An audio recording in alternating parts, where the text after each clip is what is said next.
नमस्कार। बहुत स्वागत है आप सभी दर्शकों का धनु राशि के लिए बुध के नीच भंग राजयोग के इस वीडियो में। बुद्धि, वाणी, व्यापार, communication power, skill, Kaushal, share market, IT sector और मैनेजमेंट के कारक युवराज बुध 27 फरवरी को राशि परिवर्तन करके देवगुरु की राशि मीन राशि में गोचर कर चुके हैं और पूरे 70 दिन तक 7 मई 2025 तक मीन राशि में ही गोचर करेंगे। इसी दौरान 15 मार्च को वक्री हो जाएंगे और 7 अप्रैल को पुनः मार्गी अवस्था में गोचर करेंगे। मीन राशि बुध की नीच की राशि है, लेकिन यहाँ पर बुध का नीच भंग होगा और पूरे 70 दिन तक बुध का नीच भंग राजयोग बनेगा मीन राशि में। ज्योतिष शास्त्र का सिद्धांत है कि कोई ग्रह जिस राशि में नीच का हो रहा है, उस राशि में जो ग्रह उच्च का होता है, अगर उसकी युति बन जाए तो नीच के ग्रह का नीच भंग हो जाता है और नीच भंग राजयोग बनता है। मीन राशि में शुक्र उच्च के होते हैं और पूरे 70 दिन तक बुध शुक्र की युति मीन राशि में बनेगी, इसलिए बुध का नीच भंग बनेगा पूरे 70 दिन तक।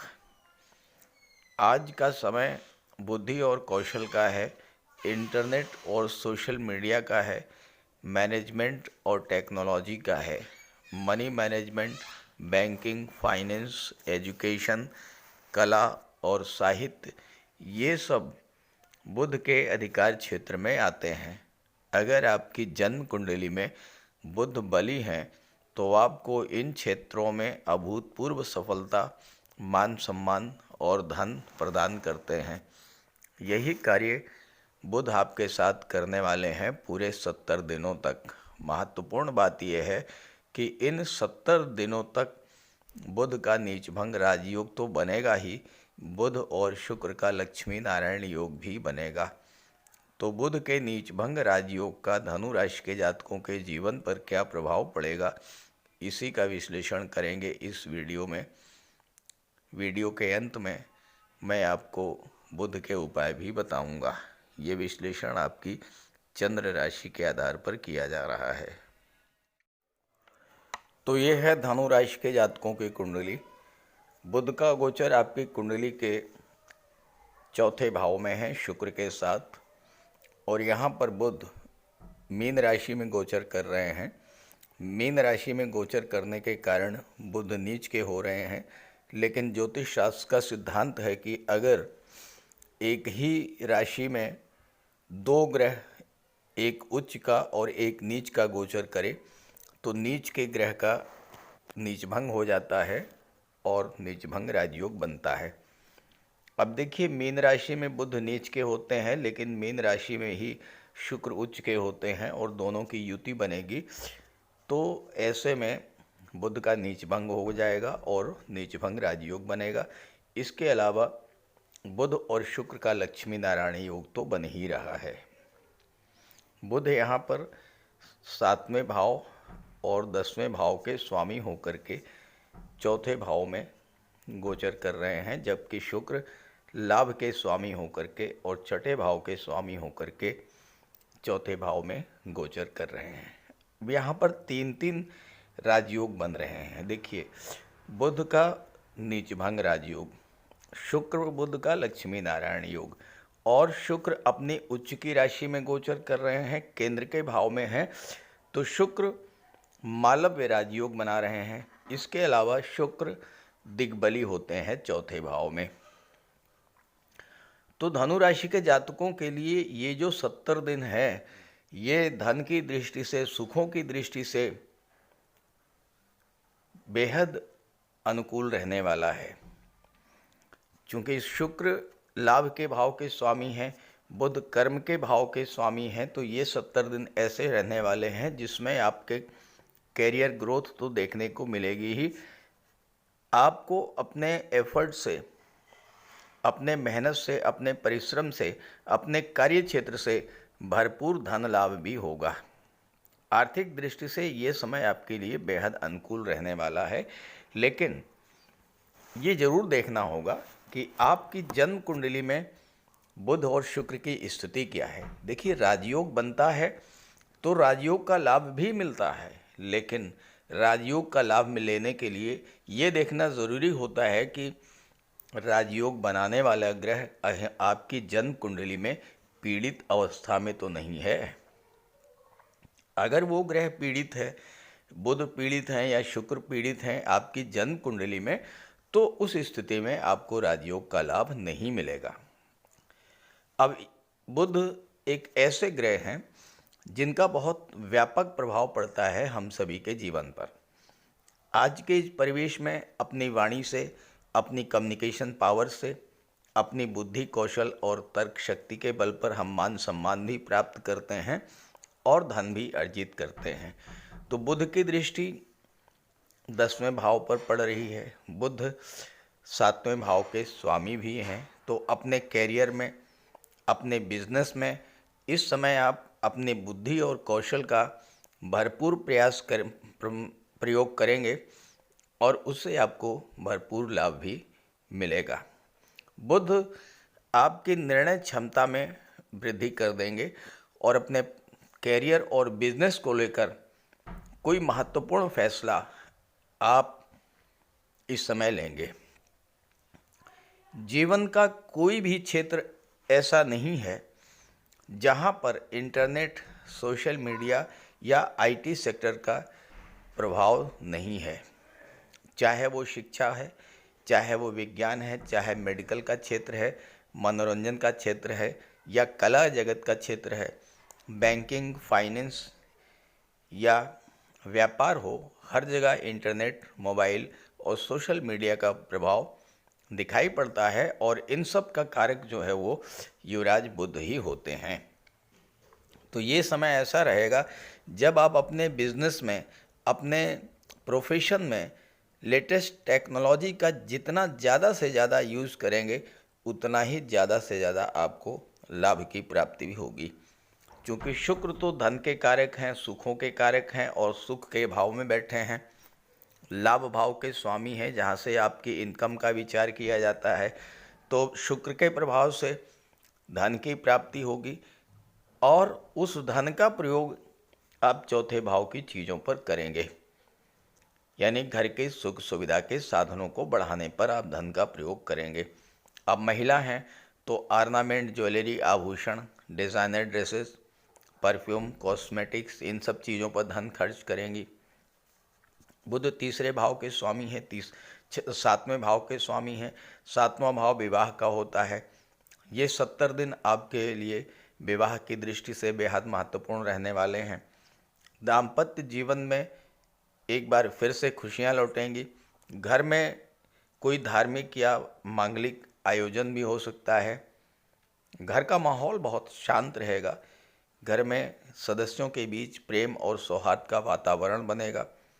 बिजनेस ग्रोथ और कैरियर ग्रोथ की दृष्टि से, धन प्राप्ति की दृष्टि से, भौतिक सुख सुविधाओं की दृष्टि से बुध और शुक्र का ये गोचर धनु राशि के जातकों के जीवन में एक बहुत बड़ा परिवर्तन लेकर के आएगा।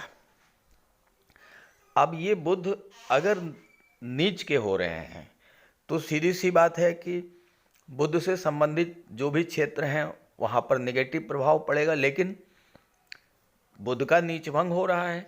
जब नीचभंग हो रहा है और नीचभंग राजयोग बन रहा है तो इन सभी क्षेत्रों में उच्च स्तर की सफलता मिलेगी।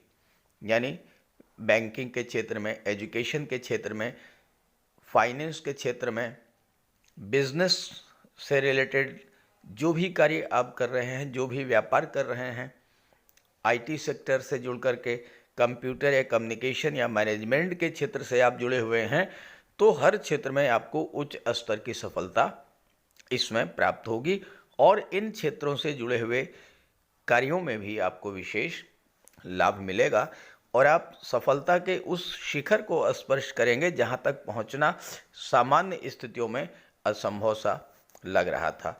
अब बुध बुद्धि के कारक होते हैं। शुक्र छठे भाव के स्वामी हैं, तो छात्रों के लिए ये समय बेहतर रहेगा। बुद्धि तीव्र होगी, मेमोरी पावर बूस्टअप करेगी और चूँकि शुक्र के साथ हैं, शुक्र छठवें और लाभ के दोनों के स्वामी हैं, तो छठे भाव की चीज़ों का लाभ मिलेगा, यानी नौकरी का लाभ मिलेगा, कंपटीशन में लाभ मिलेगा। और छठा भाव क्या होता है? कर्ज का होता है। इस समय आपको कर्ज से भी लाभ मिलेगा, कर्ज का, लोन का लाभ मिलेगा। अब बुध शुक्र चौथे भाव में है। चौथा भाव भूमि भवन प्रॉपर्टी का होता है, वाहन का होता है, सुख सुविधाओं का होता है। इस समय अगर आप लोन लेना चाहते हैं, होम लोन है, बिजनेस लोन है, व्हीकल लोन है, या इंस्टॉलमेंट्स पर घर की सुख सुविधा के साधन खरीदना चाहते हैं, तो इन चीज़ों का लाभ आपको बुध और शुक्र दोनों मिलकर के दिला देंगे। अब ये देखना है कि छठा भाव कर्ज का होता है, सातवां भाव बिजनेस का होता है। कर्ज का भाव और बिजनेस का भाव दोनों एक दूसरे से मिल रहा है, दोनों एक साथ बैठे हुए हैं। बिजनेस भाव के स्वामी बुध, कर्ज के भाव के स्वामी शुक्र। तो अगर आप अपने व्यापार व्यवसाय को बढ़ाने के लिए लोन लेना चाहते हैं तो बिजनेस लोन आपको आसानी से मिल जाएगा। शुक्र प्रेम के ग्रह हैं, शुक्र बुध के साथ हैं। सातवें भाव की चीज़ों से आपका प्रेम बढ़ेगा, यानी जीवन साथी के साथ आपका रिलेशन अच्छा होगा। बिजनेस पार्टनर के साथ आपके रिलेशंस बहुत अच्छे होंगे। सोर्स ऑफ इनकम बढ़ेंगे और आपको आपके फ्रेंड सर्कल, आपके सोशल नेटवर्क का भी इस समय बहुत बड़ा सहयोग और लाभ मिलेगा। तो इस गोचर का पूरा लाभ उठाइए और बुध का ज़्यादा से ज़्यादा लाभ मिले, इसके लिए आप बुध का उपाय भी करते रहिएगा। तो बात करते हैं उपायों पर। बुध के इस गोचर का पूरा लाभ लेने के लिए बुध का उपाय जरूर कीजिएगा, और बुध का उपाय बहुत आसान है। भगवान श्री गणेश की उपासना करें और बुधवार के दिन गणेश जी के मंदिर में जाकर साबुत हरी मूंग का दान करें और गणेश जी के चरणों में बैठ करके कुछ देर अपनी समस्या का निवेदन करें। गणेश जी से आप अपनी बात रखें और उनका आशीर्वाद प्राप्त करें। ऐसे ही माता दुर्गा के मंदिर में जाकर के हरे रंग की चूड़ियाँ अर्पित करें। बुधवार के दिन गौ माता की सेवा करें और हरा चारा या गुड़, जो भी आपके लिए संभव हो, वो उन्हें खिलाएं। बुधवार के दिन किसी किन्नर को यथाशक्ति आप दान करें और बुधवार के ही दिन घर के मुख्य द्वार पर पंच पल्लव का तोरण लगाएं, तो इससे आपको लाभ होगा। देखिए, बुध अकेले एक ऐसे ग्रह हैं जो कि राहु पर नियंत्रण कर लेते हैं।